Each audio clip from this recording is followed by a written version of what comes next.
Olá, bom dia a todos. Seja bem-vindo à série de encontros do G1 com pré-candidatos à Prefeitura do Rio. Essa é a primeira rodada de entrevistas do jornalismo da Globo nas eleições deste ano. Essa entrevista é gravada e está disponível na íntegra no G1, no Globoplay, no YouTube do G1 ou na sua plataforma de áudio preferida. Agora a conversa é com Rodrigo Amorim, pré-candidato do União Brasil. Seja muito bem-vindo, obrigado por aceitar nosso convite. Eu que agradeço pela oportunidade democrática do debate, muito obrigado pelo convite. Rodrigo Amorim tem 45 anos, é casado e tem 2 filhos, é advogado com pós-graduação em Direito do Trabalho, Legislação Social e especialização em Direito da Saúde. Em 2016, foi candidato a vice-prefeito do Rio na chapa de Flávio Bolsonaro, mas não foi eleito. Foi secretário adjunto de governo e de planejamento da Prefeitura de Mesquita e de Cidadania e Direitos Humanos em Nilópolis. Também foi procurador do município em Niterói. Em 2018, foi eleito deputado estadual, cargo para o qual foi reeleito em 2022. É presidente da Comissão de Constituição e Justiça da Assembleia Legislativa. Candidato, seja mais uma vez bem-vindo ao Desenrola Rio. A partir de agora, nós temos 30 minutos de entrevista. Vou começar perguntando para o senhor, que nessa eleição, entre os concorrentes, tem um candidato de um partido que é do mesmo espectro político, O senhor não conseguiu se articular politicamente para atrair apoio da maior parte dos partidos de direita, ou a sua candidatura também está ali, de certa forma, a serviço de um outro candidato? É muito interessante você falar sobre a questão da articulação política. Eu sou candidato pelo União Brasil, um dos maiores partidos da República, um partido com presença no Congresso Nacional, e o partido do presidente da Assembleia Legislativa, Rodrigo Bacelar, que é um personagem político, uma liderança política, um expoente, uma trajetória muito dinâmica.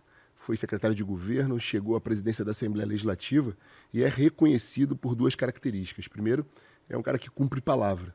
E a segunda característica é a capacidade de diálogo, interlocução política, que tem marcado a trajetória do Rodrigo Bacelar. Então, é uma candidatura do presidente da Assembleia, num partido maior, um dos maiores partidos do Brasil, e que demonstra uma ampla capacidade de articulação política. Agora, é claro que eu estou no espectro ideológico da direita. Eu sou conservador, patriota, bolsonarista, fui candidato a vice-prefeito do Rio, ao lado do Flávio Bolsonaro.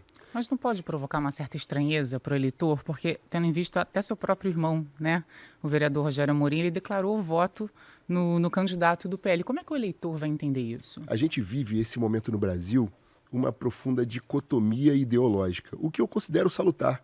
É importante para a democracia que a gente viva esse processo, ainda mais no Rio de Janeiro, uma cidade com as características que tem, de ser a porta de entrada das discussões políticas, culturais do Brasil.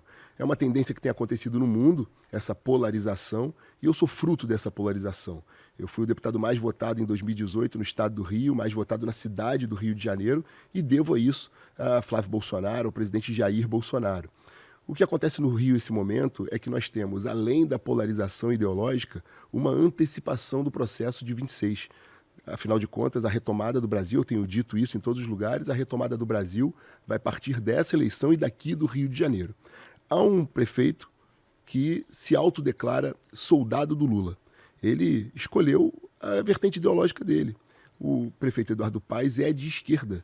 Ele é preposto de Lula no Rio de Janeiro e tem ao lado dele figuras como Marcelo Freixo, como Molon, como o PSB, o partido que impede as operações policiais nas favelas do Rio de Janeiro. Ou seja, ele escolheu o lado dele e tem ainda um candidato da esquerda, que é do PSOL. Queria pegar esse gancho, Perfeito. Porque o senhor entrou agora nessa questão da esquerda, No mandato do senhor na LERJ, o senhor é conhecido por esse perfil de embate e principalmente com a esquerda.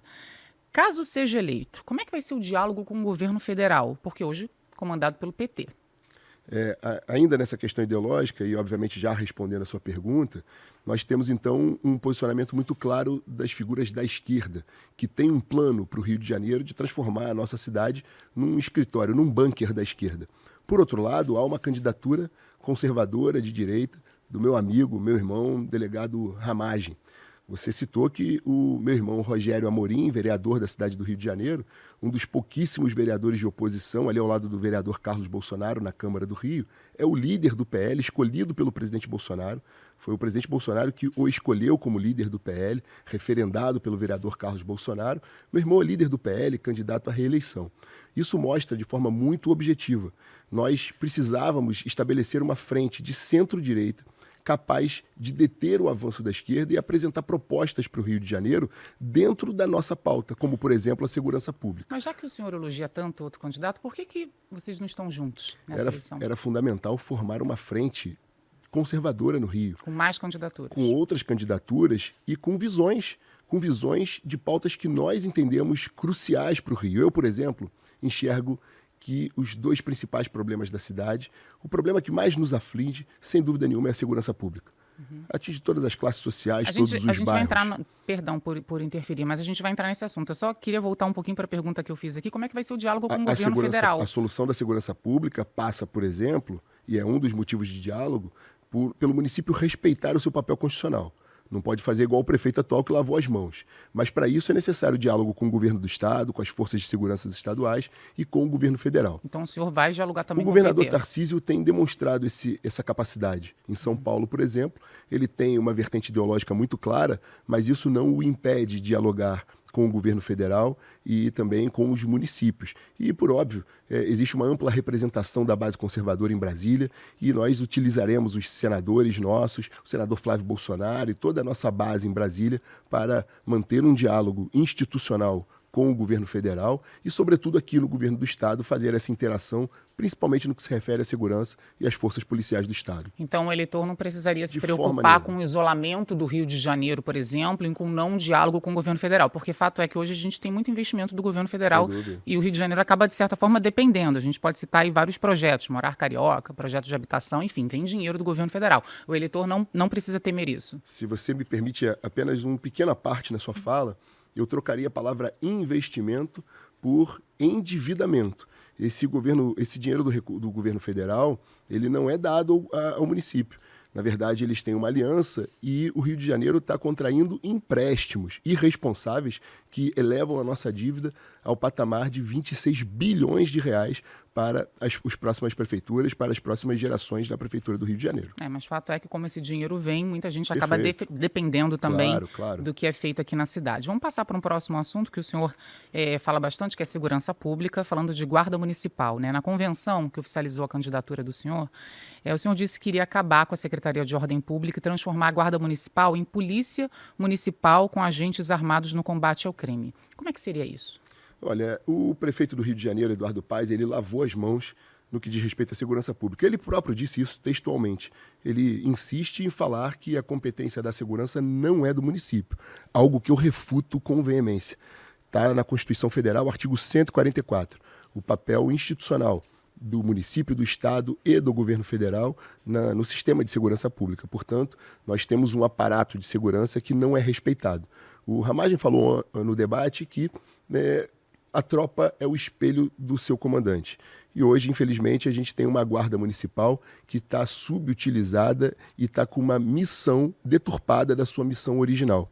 O que a gente tem visto é uma guarda municipal que confronta o cidadão de bem. Seja ele, eventualmente, num ilícito administrativo. Eu dou o exemplo do camelô. Eu dou o exemplo do motorista de aplicativo.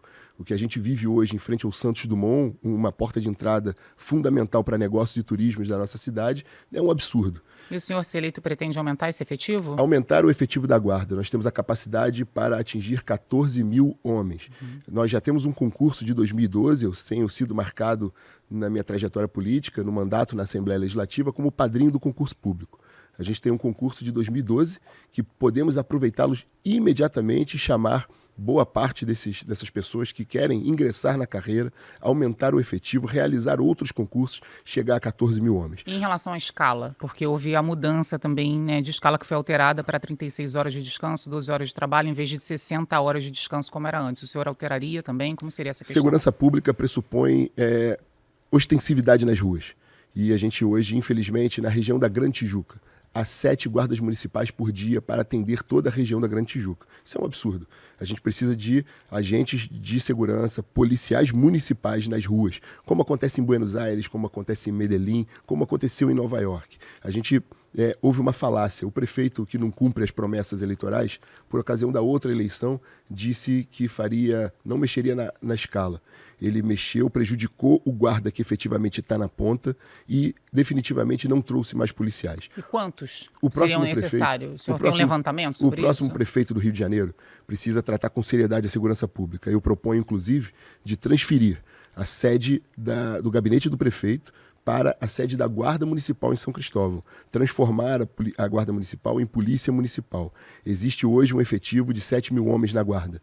Desses 7 mil homens na Guarda, metade deles está em desvio de função. Outra metade compõe as escalas. Por dia, o Rio de Janeiro, que tem um efetivo de 7 mil homens, tem mais ou menos, em média, 1.500 homens nas ruas, em diferentes funções, seja do trânsito, cuidando do patrimônio, nas repartições, e pouquíssimos na rua, como eu lhe disse, 7 guardas municipais para uma região como a Grande Tijuca. Só para fechar a questão da escala, para ver se eu entendi bem. 14 mil homens é o número de efetivo que é permitido e é o que a gente pretende chegar no primeiro ano. Com escala de?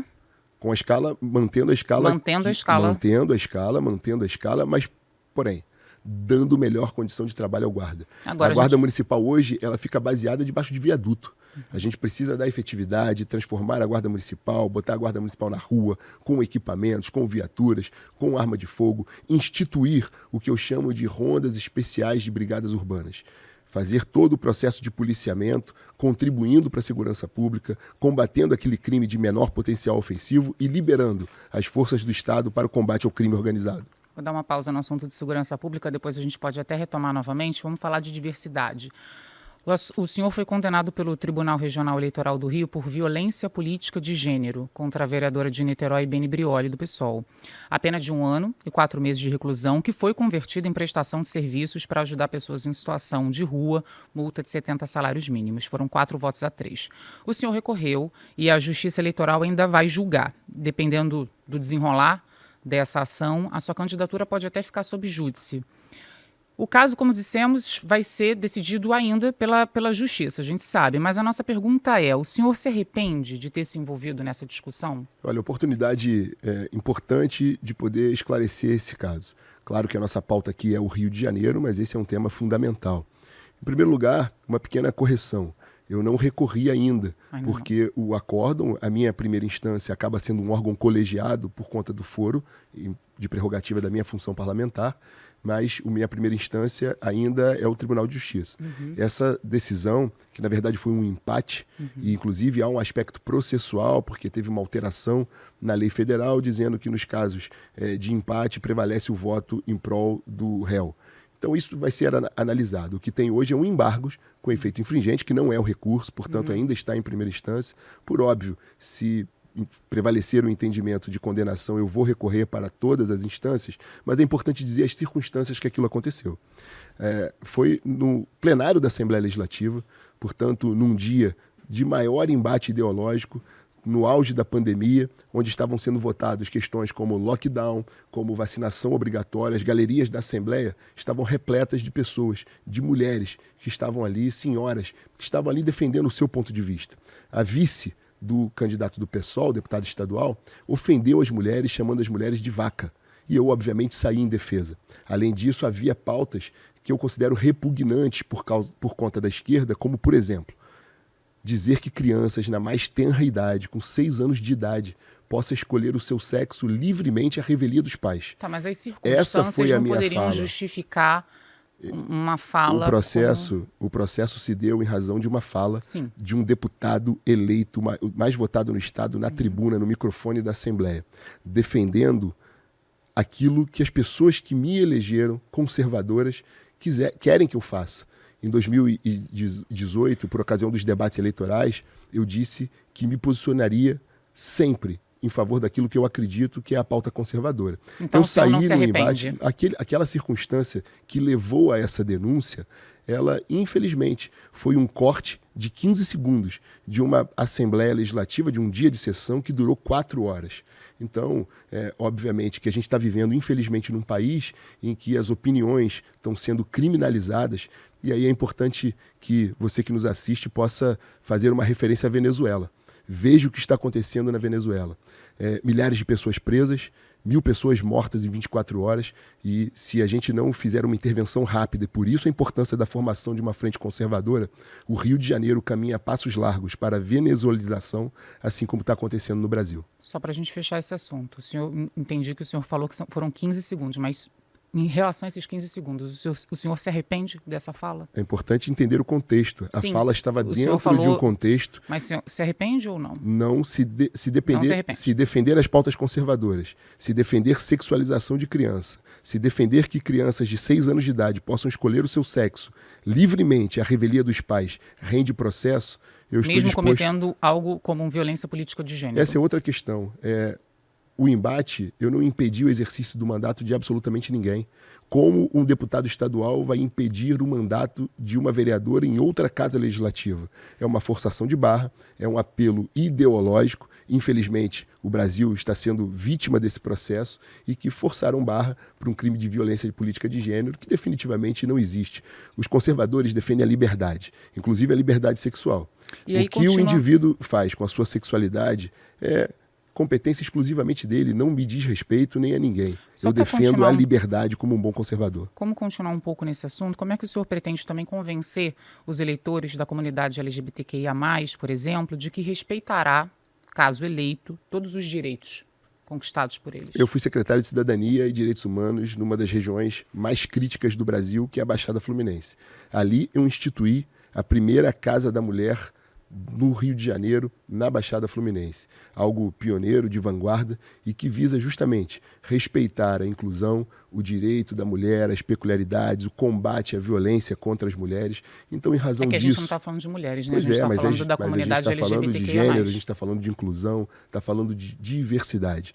O Rio de Janeiro é uma cidade diversa. A gente tem todas as culturas, tem todos os gêneros, tem todas as opções. E eu, mais uma vez, digo, defendo a liberdade. A questão sexual é da pauta individual da pessoa. Não diz respeito ao poder público, que visa somente garantir a segurança, a integridade e a liberdade das pessoas, e isso podem ficar tranquilos. O Rio de Janeiro continuará sendo uma cidade diversa e solícita e aberta para todas as pessoas, independente de qualquer classificação.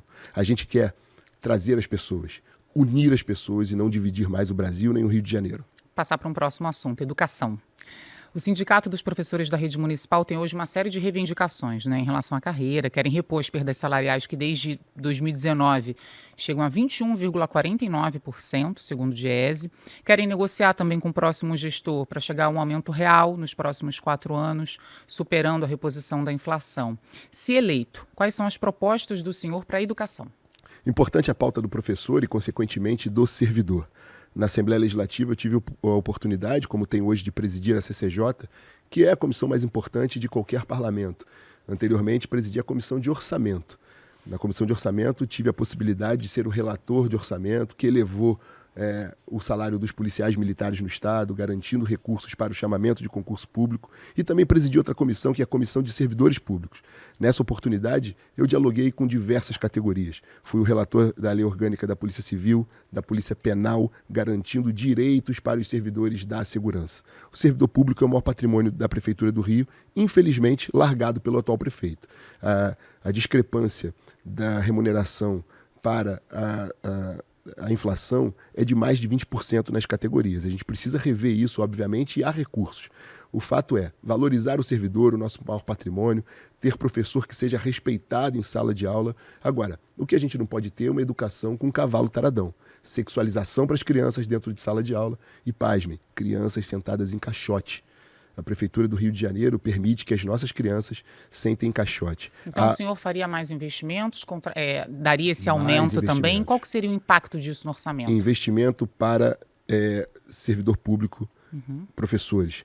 Contratação de mediadores nas escolas. Mas qual o impacto disso tudo? O senhor já tem uma estimativa de orçamento, um levantamento? Perfeito. As nossas crianças com deficiência, elas não têm mediadores. Infelizmente, estão largadas. Há um déficit, por exemplo, que é um assunto da educação, nas creches, que atrapalha o desenvolvimento. econômico e social da cidade do Rio de Janeiro, a partir do momento que as nossas famílias não conseguem ter creches para colocarem os seus filhos, a gente precisa resolver esse problema através da contratualização no sistema de voucher com a rede privada. A questão orçamentária é a seguinte: o Rio de Janeiro hoje tem 33 secretarias. Eu proponho que façamos uma redução para 15. Nesse momento, teremos um impacto orçamentário que hoje um orçamento de mais de 40 bilhões de reais e que a metade é gasta na saúde e na educação. No entanto, há um ralo nessas secretarias que não servem para absolutamente nada. Uma redução significativa de metade das secretarias vai impor uma redução de mais de 10 bilhões de reais. Claro que não é proporcional, porque não é reduzir a metade e automaticamente dividir por 2 a metade do orçamento. Porque Mas de quanto seria o aumento dos professores, já que o senhor comentou? Tem uma estimativa de quanto poderia dar de forma aumento? muito objetiva, falar para você que a Prefeitura do Rio tem dinheiro, só é mal aproveitado. Propondo essa redução administrativa, a gente consegue, no primeiro ano, ter uma sobra de recursos de 10 bilhões de reais.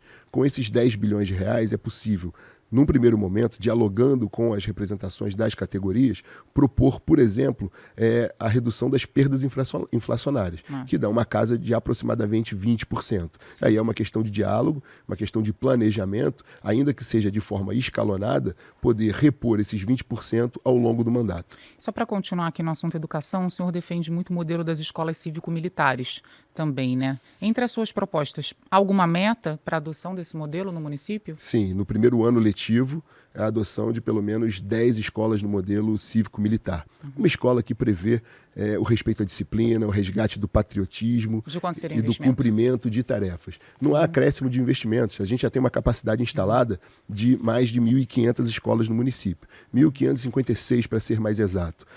Nós faríamos a substituição de 10 escolas para o modelo em parceria com forças de segurança, com forças militares, apenas no modelo pedagógico. Não há investimento suplementar a isso. E eu ainda vou além. Além das escolas cívico-militares, o meu plano de governo, que foi escrito pessoalmente por mim e pelo meu vice, o deputado Fred Pacheco, que é a maior referência na Assembleia Legislativa no cuidado com o social. Nós tivemos o zelo de escrevermos pessoalmente o plano de governo. Ele tratou das questões sociais, eu tratei principalmente da segurança, da questão orçamentária. No nosso plano de governo, que eu fico aqui o convite, vá nas minhas redes, www.rodrigoamorim.com.br, baixe o nosso plano de governo, a partir de hoje já vai estar disponível. Há uma previsão de instalação de escolas confessionais religiosas. Meus 2 filhos. Eu tenho um filho de 18 anos e a Duda com 14 anos de idade. Além de 2 cachorrinhos também. Eu também sou pai de 2 cachorrinhos. Mas, na verdade, os meus filhos estudam numa escola tradicional católica. Muitas famílias no Rio de Janeiro têm o desejo de que seus filhos estudem nesse modelo de escola confessional religiosa. Mas, no entanto, não podem pagar o custo de uma entidade privada. É justo que o Rio de Janeiro, no modelo público, possa oferecer para as famílias que queiram. Veja bem, o modelo principal será a escola laica, do jeito que está. Mas é fundamental para aqueles que desejem que tenha o modelo cívico-militar e também tenha o modelo confessional para religioso para o ensino nas cidades do Rio de Janeiro, para aquelas famílias que querem esse modelo de preservação dos valores, das tradições, do patriotismo e da disciplina para a educação de seus filhos. O senhor comentou que seriam 10 escolas cívico-militares. Alguma ideia de onde seriam? Já tem esse plano? Já tem essa ideia, esse levantamento? E quais seriam? Como é que seriam os mecanismos para implantar essas escolas também? O investimento que seria feito em quais áreas? A primeira escola no Rocha, uma escola que já foi cívico-militar numa gestão anterior na Prefeitura do Rio. É devolver esse modelo para esta escola. Imediatamente, em paralelo, implantar uma escola na AP5, que é a região que eu chamo de Zona Oeste Raiz, a Zona Oeste do Rio de Janeiro, que é uma área muito adensada, que tem uma população conservadora e que eu tenho convicção que será um sucesso essa escola cívico-militar. A partir daí, distribuir uma para cada região e chegar às 10 escolas nas regiões de mais adensamento populacional. Passar para a saúde. Falando de saúde, o município conta com 238 clínicas da família. São unidades voltadas para a atenção primária, com um trabalho importante de prevenção. Caso seja eleito, o senhor tem previsão de mais investimento também nessa área? Olha, é fundamental, em primeiro lugar, tenho dito, a primeira atitude na saúde que vai melhorar muito a qualidade da saúde é não roubar. É o primeiro ponto, ponto de partida. Nós temos uma capacidade de competência municipal da saúde, ela é principalmente da atenção primária e das emergências. A atenção primária depreende exatamente as clínicas de família, o programa de saúde da família. A capacidade de atendimento já chegou a 70%, no entanto, na última gestão ela caiu pela metade. A gente tem um problema muito grave que tem a ver com a saúde básica, que é a questão das filas. A fila do CISREG, a fila para exame, a fila para cirurgias eletivas ou mesmo para meras consultas. O atual prefeito do Rio de Janeiro, no auge da sua incompetência e irresponsabilidade, ele chegou a criar algo inédito no Brasil, a fila da fila. Hoje, um cidadão adentra uma unidade dessa de saúde básica, ele relata um problema de saúde, é atendido por um médico que não é especialista. Esse foi o objeto de uma lei minha na Assembleia Legislativa, a Lei Moreno. Você deve se recordar de um jovem, de uma criança que morreu na Cidade de Deus. Foi e voltou de uma unidade do município por 9 vezes, buscando um pediatra. E foi atendido por um médico generalista. A Lei Moreno impede que a prefeitura, que o poder público contrate médicos especialistas que não sejam especialistas. A partir daí, na saúde básica, o cidadão procura uma unidade, relata um problema, é atendido por um médico generalista ou às vezes por um técnico. E aí, esse técnico às vezes dá até um protocolo, mas não é o protocolo do CISREG. Mas então a proposta pessoa do senhor entra seria da fila mudar para isso? fila, acabar com essa pouca vergonha. A saúde do Rio de Janeiro está doente. Como eu digo, há recursos inclusive de ordem constitucional. Todo administrador, todo chefe do Poder Executivo, ele é obrigado a aplicar um percentual estabelecido na Constituição para os setores de saúde e educação. O que a gente precisa é contratualizar novamente com os hospitais federais, com os hospitais universitários para alta complexidade e ampliar a saúde pública da família e fazer valer que as nossas emergências sejam portas de entrada, diminuindo a fila, acabando com essa demora para exames, cirurgias eletivas e mesmo consultas simples. Há recursos, há uma economia planejada de recursos públicos e que serão priorizados na saúde, na atenção e cuidado com as pessoas e, como eu disse inicialmente, principalmente na segurança pública. Só ainda nessa questão de orçamento. O Rio de Janeiro, como eu falei, é a percepção de todo cidadão no Rio de Janeiro. O nosso principal problema é a segurança pública. Então, deixa eu aproveitar esse gancho, porque eu vou continuar falando de segurança Sabe quanto pública o prefeito com o senhor, investe em segurança pública? O prefeito investe em segurança pública menos de 2% do nosso orçamento. Então, eu quero vergonha. saber quanto o senhor vai investir falando de segurança pública, porque a gente tem muitas regiões na cidade que são controladas por grupos paramilitares, as chamadas milícias. Como é que a prefeitura pode atuar nessa questão? O crime organizado, de fato, ele controla boa parte do território, uma parcela significativa do nosso território. É o crime organizado como um todo, o tráfico de drogas, as milícias, que hoje tem, inclusive, uma forma de atuação muito similar. Como acabar, então? Não cabe à prefeitura, de fato, o enfrentamento ao crime organizado. A partir do momento que nós tenhamos uma polícia municipal efetiva, a gente acaba liberando o efetivo da polícia militar para o enfrentamento ao crime organizado. Cabe à prefeitura contribuir. Como? Acabar com as construções irregulares, fazer o ordenamento do solo urbano, agir de forma a ter uma zeladoria eficiente, com serviços públicos de maior qualidade, permitir o livre acesso, ir e vir a essas áreas. Então o senhor também acabaria com as construções irregulares em áreas de milícias? Perfeitamente. O que o prefeito tem feito hoje, nesse sentido, é uma maquiagem. Na realidade, as poucas intervenções que fez, ele adentrou em áreas, como você disse, conflagradas, a exemplo do chefe dele. Um ministro do chefe dele adentrou uma área das mais violentas no Rio de Janeiro, sem trocar um tiro, sem nenhum problema. E o que fazer com essas famílias? Maquiagem. É necessário uma política de habitação, são 300 mil pessoas que necessitam de uma habitação no Rio de Janeiro hoje, de forma emergencial. Há 30 anos não há uma política eficiente de habitação no Rio de Janeiro. O que a gente precisa fazer é promover uma política de habitação, impedir o avanço das áreas de favela. Eu proponho a criação de uma supersecretaria de favelas. A partir do momento, como você bem disse, que a gente tem uma área no Rio de Janeiro que é favelizada, uma área que é controlada pelo poder paralelo e que tem uma característica própria, é necessário que a gente tenha um setor do poder público que possa olhar e promover justamente ali tratar os desiguais com desigualdade e promover cuidados e implementação de políticas públicas exclusivas para essa área com a implementação de uma secretaria de favelas inédita no Brasil. E quais seriam os programas efetivamente que o senhor poderia trazer de proposta para a habitação, né? Onde você acha que onde o senhor acredita que poderiam ser feitas essas habitações, em que regiões da cidade? Qual o orçamento que poderia ser destinado para isso? A gente começou nossa conversa aqui falando sobre diversidade. O atual prefeito humilhou uma mulher na entrega de uma unidade habitacional, fruto de um programa do governo federal. Você deve lembrar desse episódio. Ele se referindo a uma cidadã carioca, a Rita, fazendo gracejos de caráter sexual, dizendo que a Rita ia fazer muito sexo ali naquela unidade, constrangendo a mulher hipossuficiente. Em primeiro lugar, respeitar as pessoas. É fundamental, como nós falamos também, a integração com as políticas do governo do Estado e do governo federal habitacionais. Em quais regiões o senhor acredita que poderiam ser feitas mais habitações para receber essas pessoas, inclusive, como a gente estava falando agora, de áreas irregulares? E só para passar o tempo para o senhor, faltar um minutinho, então o senhor pode ir concluindo. Para a questão da habitação, a área prioritária vai ser a AP5, Zona Oeste, e a AP3, a Zona Norte do Rio de Janeiro, serão as áreas prioritárias para os programas habitacionais. Eu agradeço mais uma vez a oportunidade de um debate franco falando do Rio de Janeiro. A gente vive um momento de dicotomia ideológica, é importante preservar a minha vertente de combate à esquerda, porém levando soluções para o Rio de Janeiro. Como eu disse, nós vivemos um problema crítico no Rio. A segurança pública, eu faço um compromisso com você, tratar a segurança pública com respeito e restaurar a ordem nessa cidade, sem, no entanto, esquecer o cuidado com as pessoas. Para isso, eu escolhi o meu vice, Fred Pacheco, que vai cuidar da área social, das pessoas com deficiência e promover, juntos, com a força e a coragem necessária, um Rio de Janeiro muito melhor. Obrigada, candidato, pela sua participação aqui com a gente no G1. Bom, a íntegra destas entrevistas com os candidatos ficará disponível no G1, no Globoplay ou na sua plataforma de áudio preferida. Vamos aos créditos.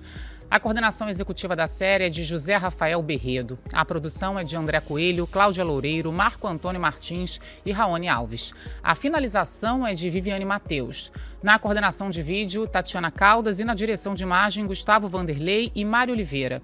As imagens são de Paula Dolfson. A editora-chefe do G1 é Cláudia Croitor e o diretor Renato Franzini. Márcio Sternick é o diretor de jornalismo do Rio.